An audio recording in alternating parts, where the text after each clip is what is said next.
topics and opinions expressed in the following show are solely those of the host and their guests and not those of W4CY Radio, its employees, or affiliates. We make no recommendations or endorsements for radio show programs, services, or products mentioned on air or on our web. No liability, explicit or implied, shall be extended to W4CY Radio or its employees or affiliates. Any questions or comments should be directed to those show hosts. Thank you for choosing W4CY Radio.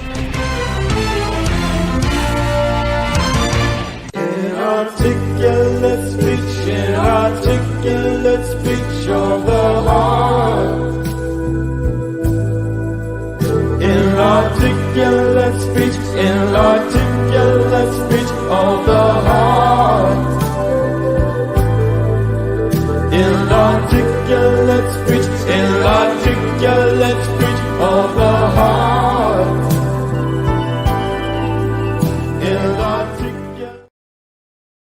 Hello, and welcome to It's Your Voice, the show that hosts enriching conversations in diversity. My name is Bahia Yaksan. I am a diversity educator and a core alignment coach, which means I support organizations and their staff and individuals in identifying patterns of behavior that do not serve anymore, particularly around biases, and helping not only identify them, but practice stepping out of them by cultivating new patterns that serve everyone far better, that are far more inclusive and create greater belonging. I have a website if you want to check out my programs. It's knowwhatyouvantcoaching.wordpress.com. Today I have a guest named Patty Fong, and she titled this show, Our Responsibility to Protect Democracy and the Constitution, an Asian American Pacific Islander perspective. Patty Fong is a retired Yolo County Deputy District Attorney and editor of Currents, an Asian American Pacific Islander community newspaper.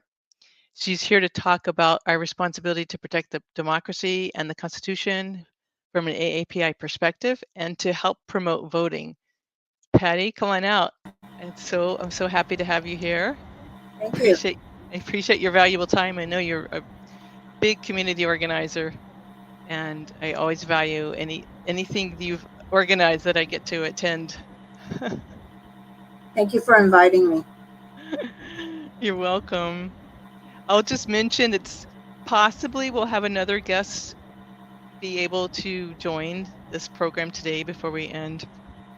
But he's a firefighter. He's been a firefighter for many years, and he was called out on an incident just a few minutes ago. And if he miraculously gets back in time, he might join us, and at that time I'll introduce him with more fully. But he also wanted to pitch into the conversations we've been having on It's Your Voice that are encouraging voting and helping people think about those last-minute undecided voters, which I do think there really are, helping people consider what matters to them, what they value, if there's still some confusion about who to vote for. And also just to say, you might know, but make sure you go out and vote. So Patty, I love the title you suggested, and I would like to let you start. And before we close, I want to actually let people know that you're working on a book that's really important. We'll have another show about the book later, but I thought maybe we could start talking about why you want to promote voting and what is our responsibility to protect democracy as citizens and to protect the Constitution from your perspective. America is great. Despite what Trump says, we are a great country. People want to come here. We have freedom of religion. We have freedom of speech. We've got job opportunities for people who want to work, and we need to protect democracy.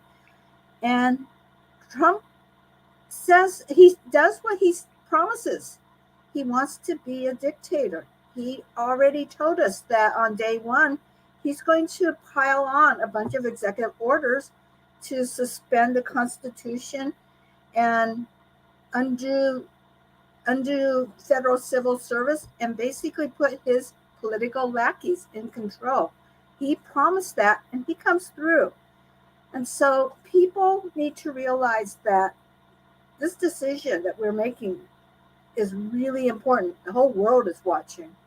The whole world is nervous because if we let him take control, he and his buddies from Russia and North Korea, they're going to dominate the world, and it's going to be unsafe for a lot of people.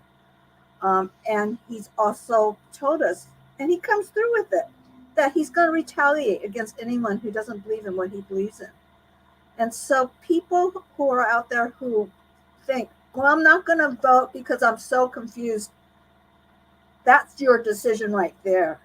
If you're not going to vote because you're confused, it's because you're actually choosing to let someone else vote for you.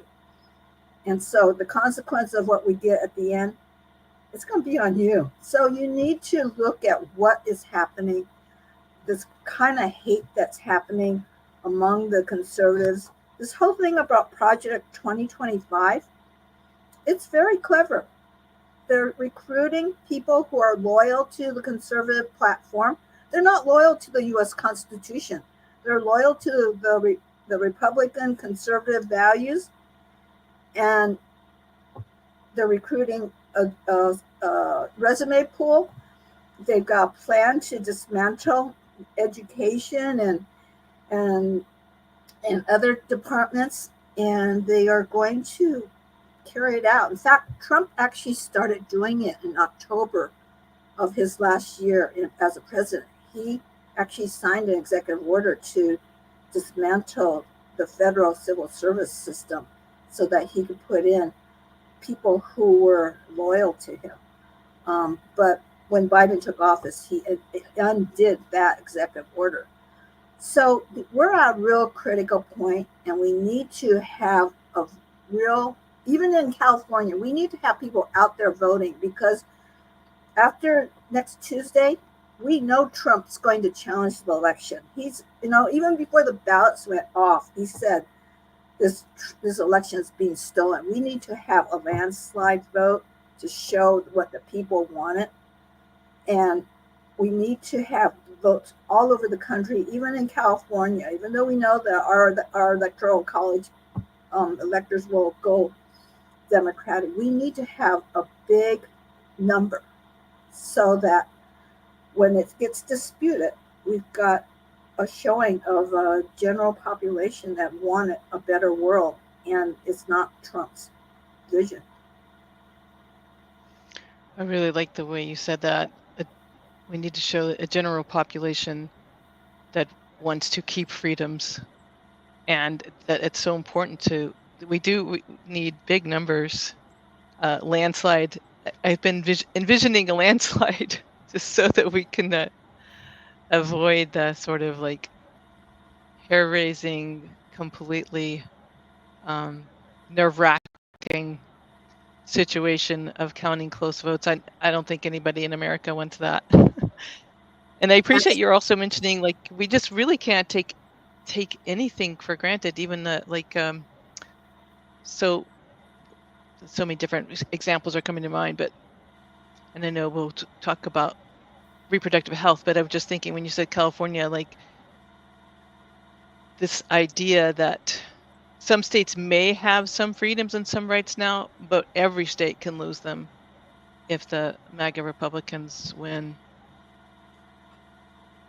And we need to have a strong showing, because those people who are now setting fire to ballot boxes in Oregon and Washington, we need to have government in place that are going to go after and not pardon. I mean, Trump promises to pardon everyone who was involved in January 6th.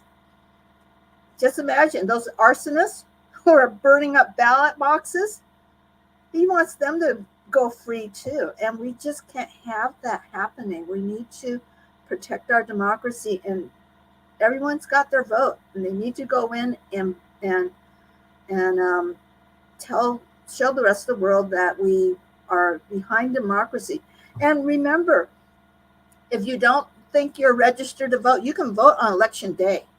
You can actually vote in the polling place or at the elections office, and your vote won't be counted until your registration is processed. But you can vote. You can register to vote at the last minute, or you can update your registration at the last minute. So there's no reason not to get your voice heard in this election. Thank you, Patty. I was just thinking I think for a lot of people like me, there may be a number of our listeners and viewers who, like me, have to have more than one job. Maybe have a full-time job and a couple part-time jobs, and for whom like being able to pay all of our bills takes so much time. We're tired. It's hard to do all the research. Like I never get to do as much research as I want to. But I was thinking maybe you could help us make it more concrete what it means by, because it can sound pretty abstract, like we're going to lose our democracy. I think it's really helpful to kind of break it down, not to insult anyone's intelligence, but just because it's helpful to say, okay, what does that mean exactly?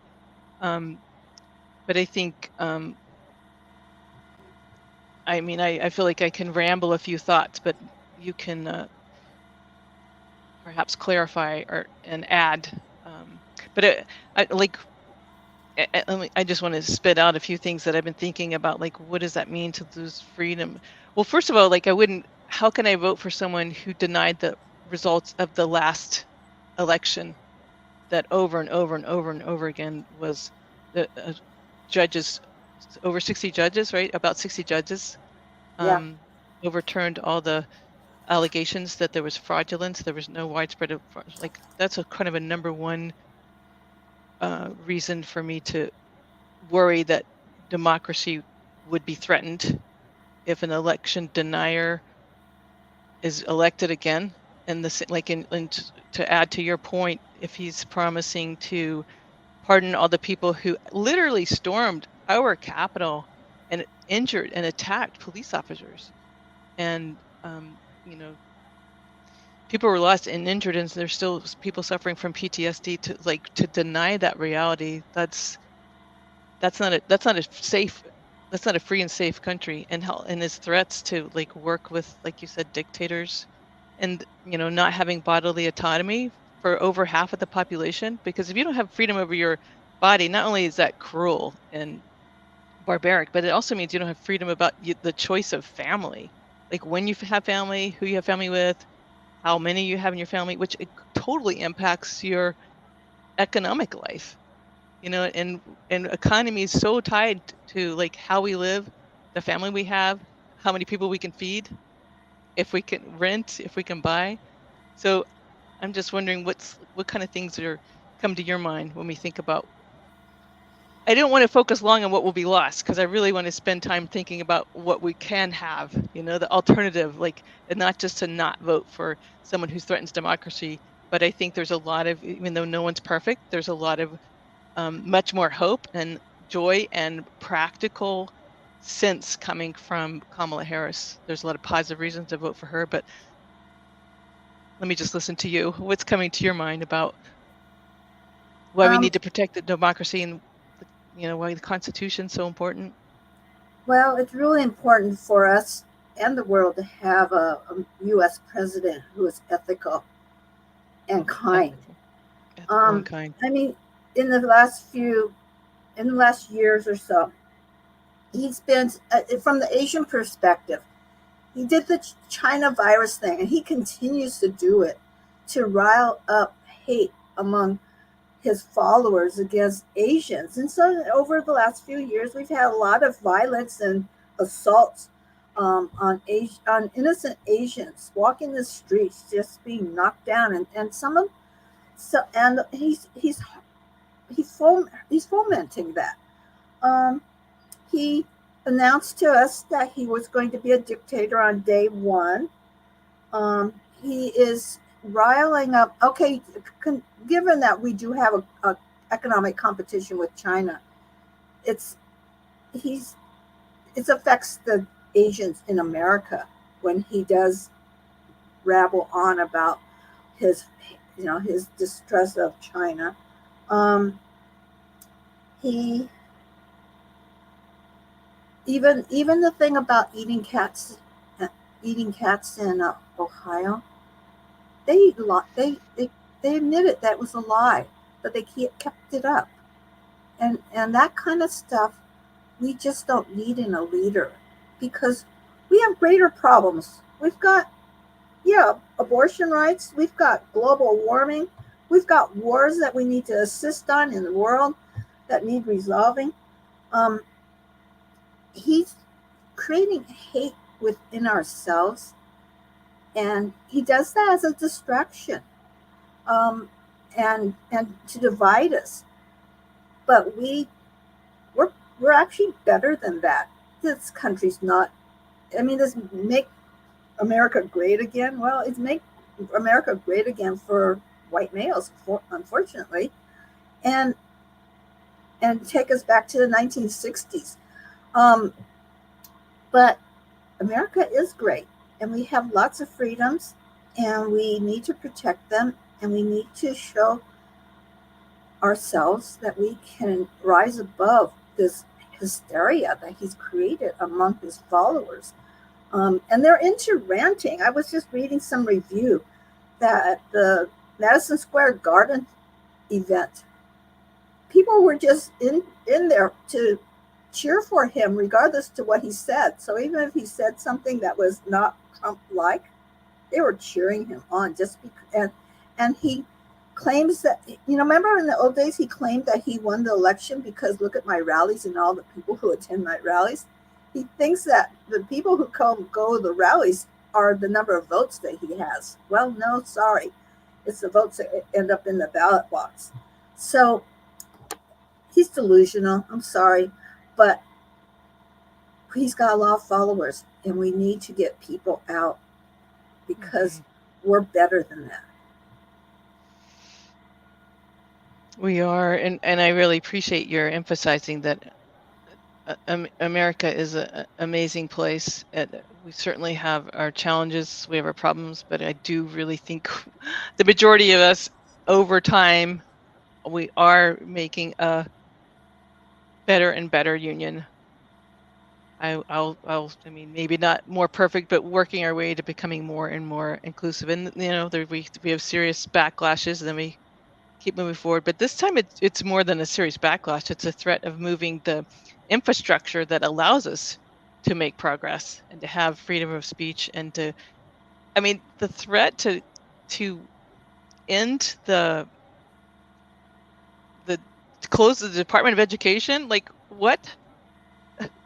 I've been in education for years. Like, it is a very necessary fundamental right to have education provided publicly, and it's so hard. There's so many different needs. There's so much time has been invested in setting it up. Of course, people can complain about education in schools forever, but I cannot imagine if the department gets wiped out, like, and no, nothing else. I mean, that's just one of the absurdities. And it is hard to see that. Yeah, I think you used the word lackeys. I think the people surrounding him and supporting him want him to win. And I think, like him, they don't care about other people. I think they're using him, frankly, to get into more power themselves. But my father was an immigrant, and he was always so grateful for America. He would always said, "You have no idea how many rights you have. You have no idea how privileged and how lucky you are to be born here, or to come here and to become naturalized as citizens as he did." And I remember when I was in my 20s and I wanted to join the Peace Corps, he was like, "What? You're gonna go to another country that has less infrastructure, less resources, less lots of stuff, less rights." That there was a king in charge of the country I went to, and I've lived in countries that are seriously authoritarian, and I have experienced what it's like to live in a country that is not free. And I think maybe it's hard for people to imagine not having the freedoms that we have here. One thing that's important, though, is that Trump has this power, and he's really scaring a lot of people. I mean, we look at what the Washington Post and the LA Times did, refusing to endorse, and they're sort of our source of facts. but he's got this power that we got to take away from him.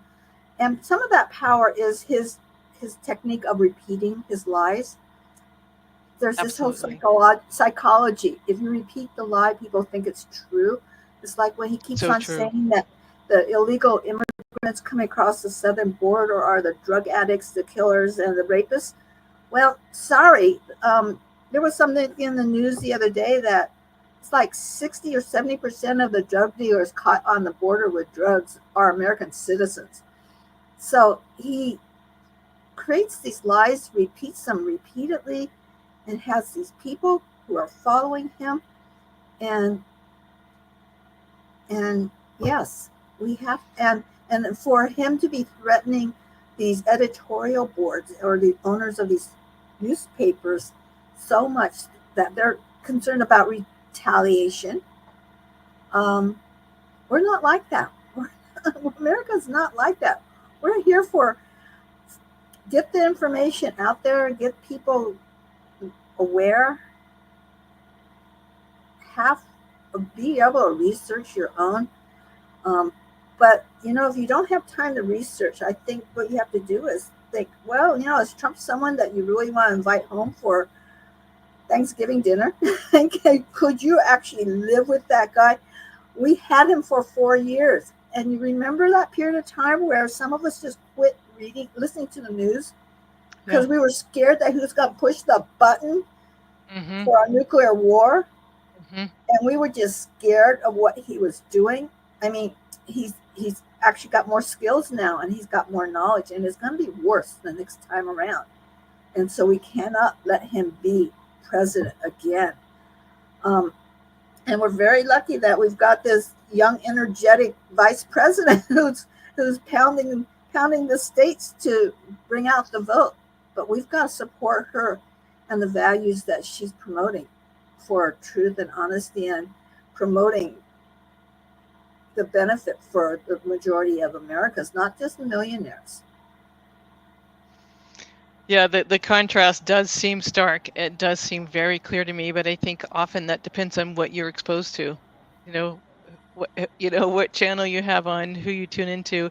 And I really appreciate your point about the psychology of repeating the same phrase. If you're only hearing that voice and only believing that voice, then you've already been sucked into a worldview that's very limited and focused on negative and so cruel and so mean and so many untruths, so many lies. It's unbearable. It's unbearable.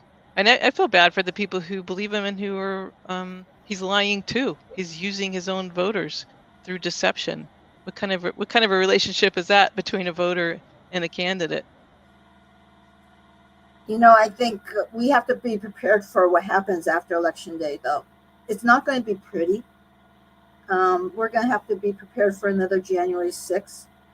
And and there's going to be a lot of lawsuits. And there are going to be election officials who refuse to certify things. But actually, there was something in the news the other day that it was just a misdemeanor, but someone actually got convicted. Some election official got convicted of failing to certify by the due date. So there are laws in place to get our democracy on track. But we need to have the numbers there to justify a big win for Harris and Walz. And I appreciate what you said also about that he's intimidating the media. It's incredible how many people are scared of this person when he does truly seem, there was so much criticism about President Biden's age and perhaps some slow decline, but Biden was is still coherent and makes sense. And Trump, who's just like what, a little bit younger than Biden, does not make sense. He's not coherent. He really knows. He's very adept at using emotional persuasion and intimidation. Well, and also he really has not come up with any programs or policies he's going to promote other than dismantling the federal government. Last time around he said he was going to dismantle Obamacare. Never came up with a replacement. alternative, Mhm. but he had enough votes to stop. He had enough. He had enough votes Electoral. to control the Supreme Court nominations. Mhm. And we're going to have to live with that for a long time. But what he does lasts a long time. They're very good at planting things, and frankly, the Democrats need to be a little bit more cohesive. Yeah, we do. We do. Yeah. Well, what are some of the policies that you like that Kamala Harris is promoting? You know, the whole thing about leaving abortion rights to the states, we really need to just talk about the logistics of that, because it's unfair for women to have to travel to other states to have control over their medical care and their bodies. And there needs to be uniformity. And so, they're saying, okay, we're going to let education be controlled by the states, and we're going to have health care and abortion rights be controlled by the states. But it doesn't make sense, because we are such a mobile society. People move in and out of states all the time. And why should your rights to do certain things be tied to the state that you happen to be living in at the time? And her idea to expand, Obamacare. I mean, remember when Obamacare rolled out and their enrollment program didn't work? Well, that's to be expected. I mean, Yeah, there were a few kinks at it first. was a big thing. And Yeah, at first, crashed. yeah. But we can always improve upon it, and there's no reason to dismantle something that's working. Let's just keep on improving on it so we can get more health care to more people, versus Trump wants to just dismantle it. And there was something on the news today that, we spend the most money, but we have the worst health outcome. Because actually we have this whole layer of insurance brokers who are making it more expensive. That was seemingly the bottom line of that news article. I think Harris has a better plan for protecting our interests overseas. I mean, we have to be thankful that the Ukrainians are fighting the war so we don't have to do it. Yeah. I mean, if Ukraine falls, it's going to be like a domino effect over there. And they're putting in the effort to defend their own borders.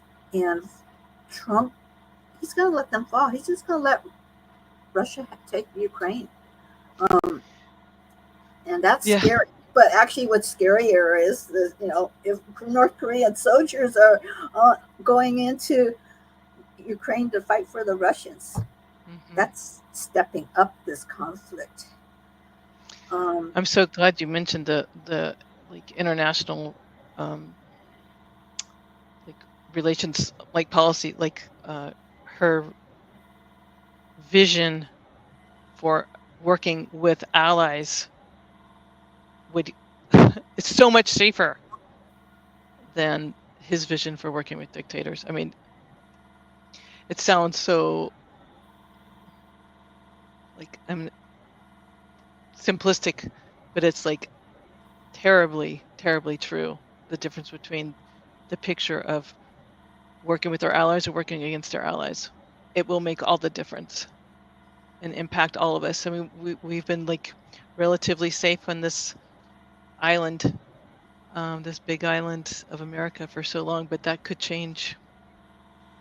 And I appreciate her relationship and her leadership. And she's so strong. I mean, she seems strong, stable, intelligent, extremely experienced, has so much more relevant experience versus a man who's failed in business. How many times has he had bankruptcy? Is it 6 times?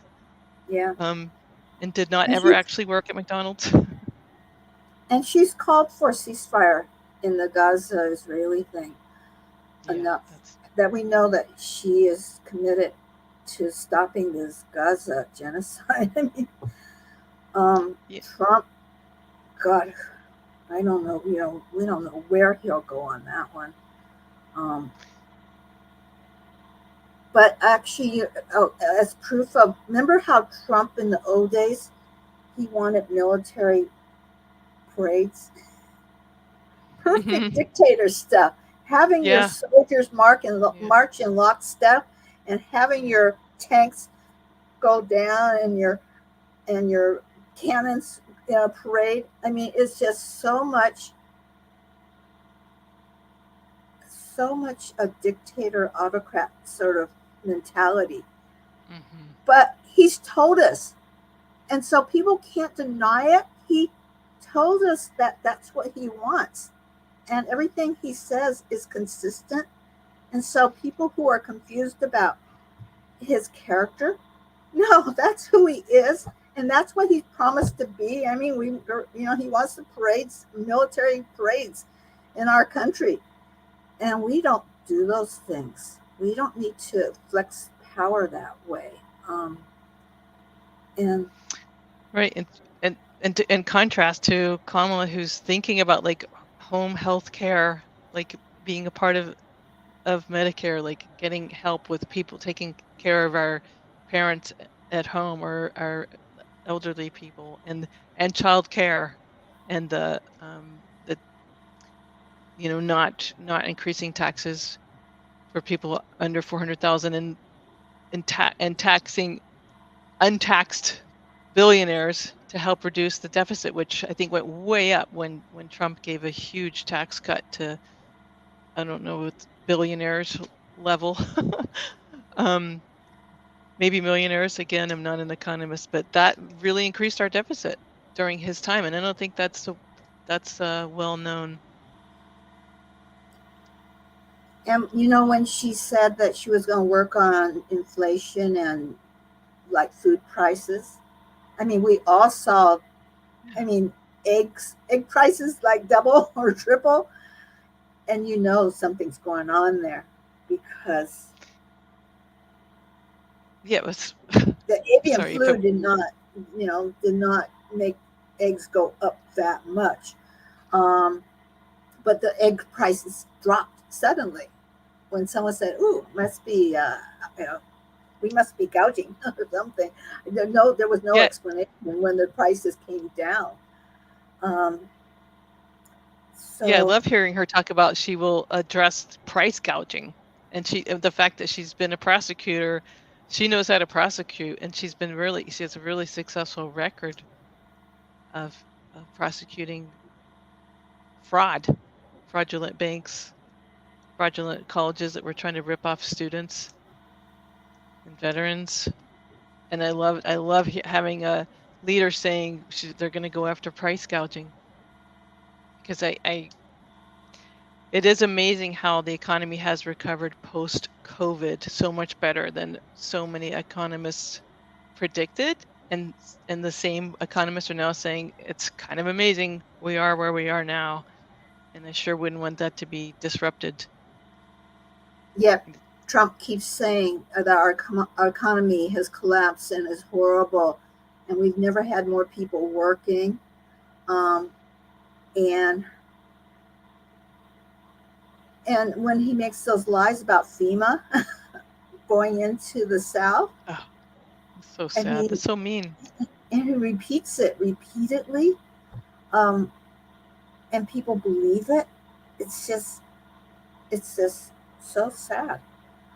It's But so messed up for the people who need FEMA to build distrust when and confusion about being able to ask for help.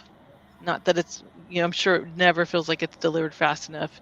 It never feels like it's enough, but to go in there and confuse your own co-citizens, to get them to blame the government, hate the government instead of working with the government, is just so disrespectful and mean and cruel to the victims of all the storms.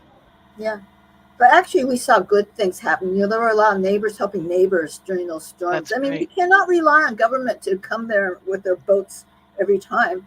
Neighbors That's have right. to help out each other. The other thing we need to consider, though, is the billions of dollars that Trump supporters like Elon Musk is throwing into this campaign. And add that to the misinformation that's coming in from Russia and China. Yeah. It might be good for our economy, but on the other hand, I think it's confusing people. And I think it might be distressing people. And people need to realize that it's intentional. They want people to be stressed so they don't go and vote, or they want them to be confused so they don't go and vote. And so we need to be stronger and not get bowled over by all this bad information that's coming in, and it's just moneyed information. Um, and Elon Musk wants to be a dictator just like Trump. I mean, they're close buddies apparently, and we can't let money control who are our leaders. And we need to have leaders who really care about this country and Yeah. everyone. Yeah. And I mean, we can't deny Elon Musk is like brilliant in one arena, but him getting mixed up with government who he has contracts with, it's not ethical, and that's not his wheelhouse. It's really sad because you can't deny where he is brilliant, but he's unfortunately attaching himself to a serious lack of unethical leadership vision, and to like support, like, in contrast, like I appreciate Mark Cuban's, in contrast, a very truly actual successful businessman who's out there helping people understand that how Trump and Elon and their people are talking about this great idea of tariffs. And I think, I was thinking, wait a minute, tariffs, doesn't that, like, that's increasing our price on items we pay for that are imported. Like, that's not good for us. We'll pay the increase. And it's like, that's so, like, Yeah. we can easily doubt ourselves, like, am I understanding right? Like, yeah. And actually they're saying something that's not intelligent economically, and not true, and misleading. Yeah, we will all end up paying more. The refrigerators and dishwashers and computer parts and car parts will all end up costing more, and we'll end up paying it. So the tariff war is not something I mean, our world is so economically tied to each other. What one does will be reacted to by others. And it won't help the American people or the development of the rest of the world.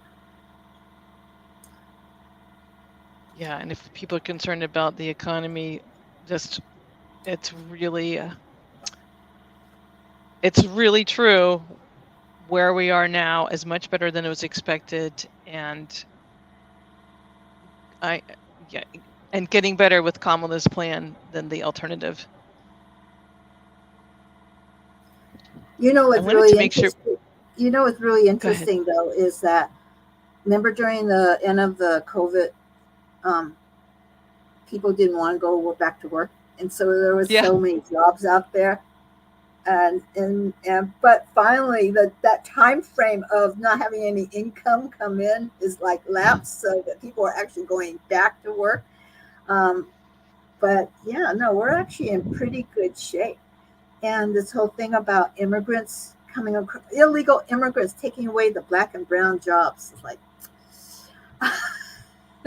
what is he talking about? They're doing our gardening, our construction, and our housekeeping, and they're doing jobs that Americans don't want to do. I mean, that's always been the way that immigrants supported this country, doing the jobs that native born feel superior to, and they're willing to work for lesser wages. And a key layer of our economy, even and exploited it. we exploit it. But Yeah. if without it, boy, a lot of things would be missing at grocery stores, at all the places where those of us who can shop. And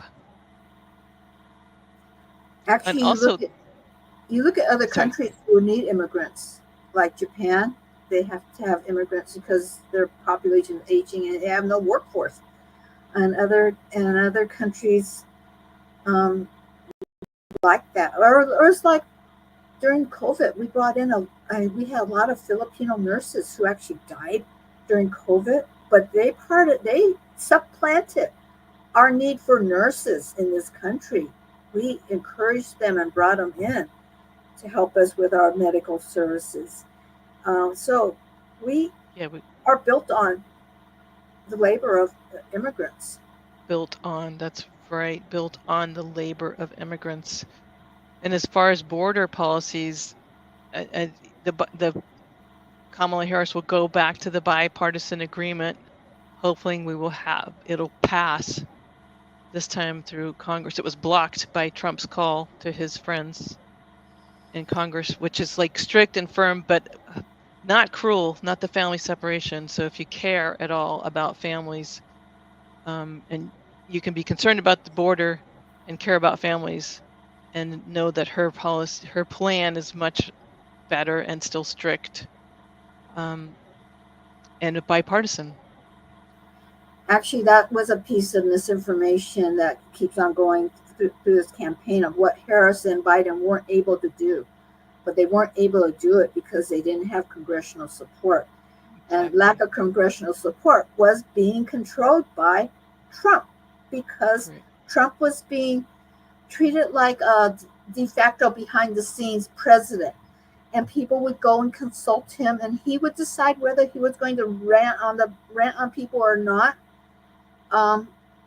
and allow things to pass or not.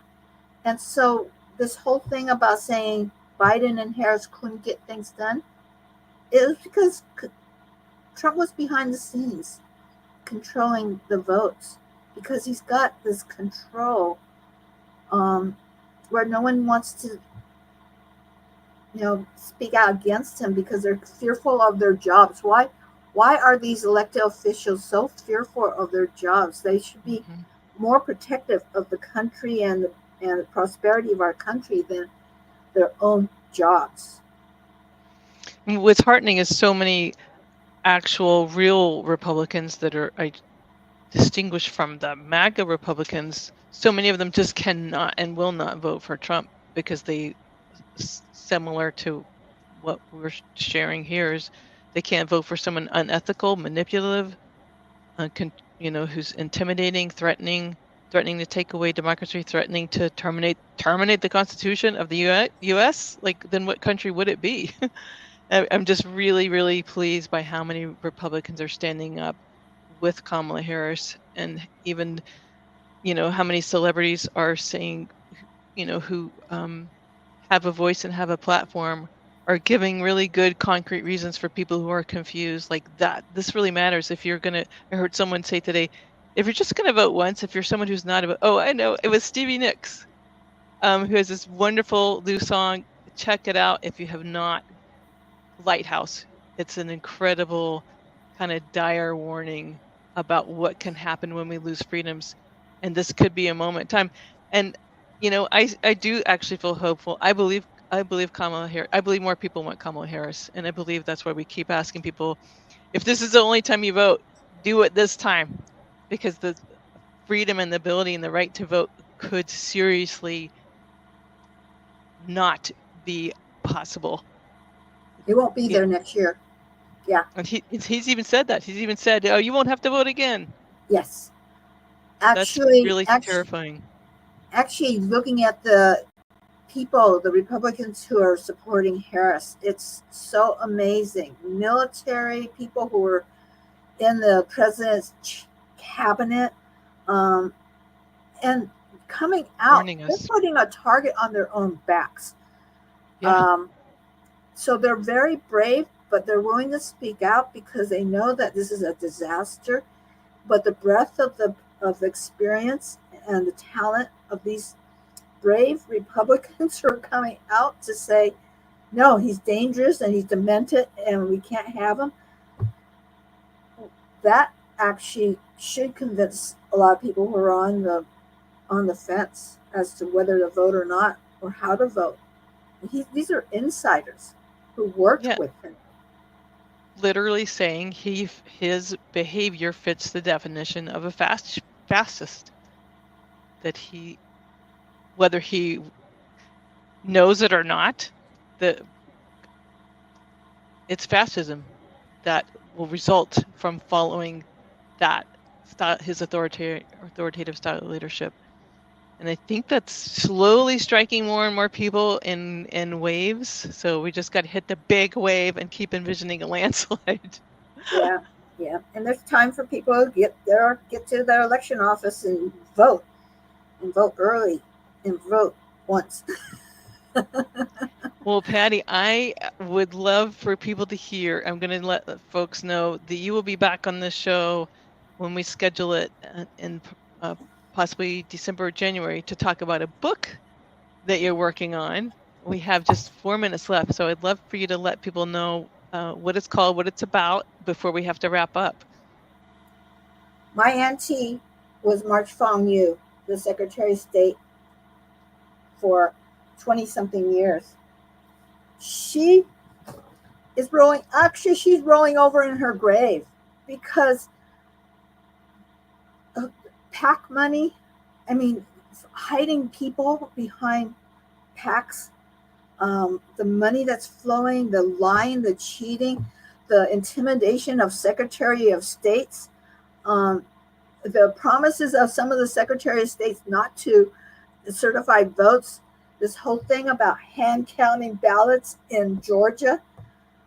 She was totally into her job as Secretary of State to get people to vote and be educated and smart and be ethical.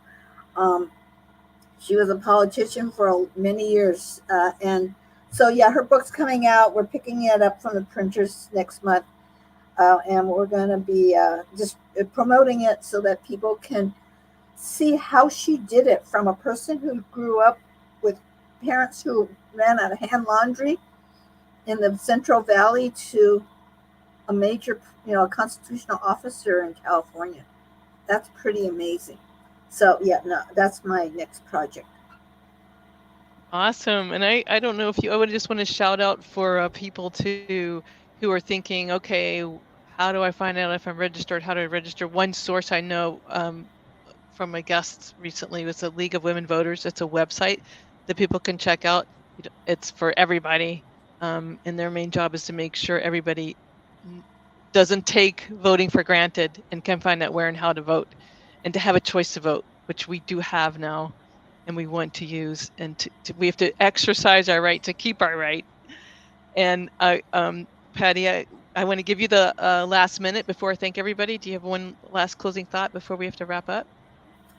I actually went to Woodland I made a mistake on my ballot. So I went to Woodland to surrender my old ballot and cast a new one.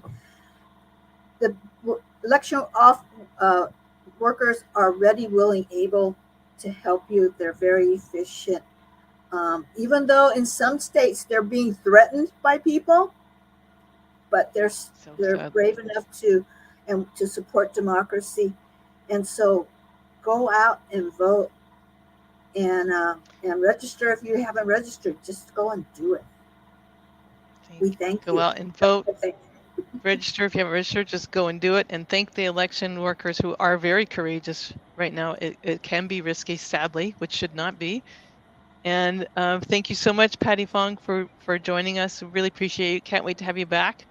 I want to thank the listeners and viewers. I thank Rebel, our engineer, and Dean Piper, our producer.